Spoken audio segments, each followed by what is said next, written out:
इनको 20वीं सदी के महान फिल्म मेकर्स की कैटेगरी में रखा गया है। इनकी मूवीज में एस्पिरेशंस, स्ट्रगल्स, इमोशंस को बाखूबी से पेश किया गया है।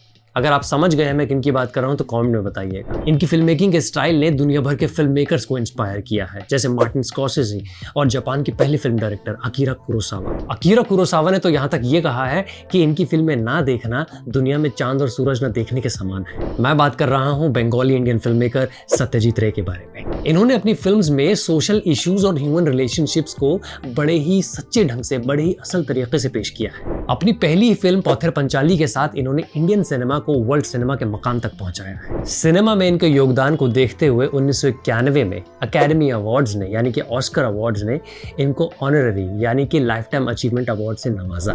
Honorary Oscar to the great Indian filmmaker. To be here tonight to receive this magnificent award, certainly the best achievement of my movie making career. इनके अनुसार सिनेमा की ताकत ये है कि वो इंसान के मन की गहरी अंतर्गताओं को पकड़ने और उसको पेश करने की काबिलियत रखती है।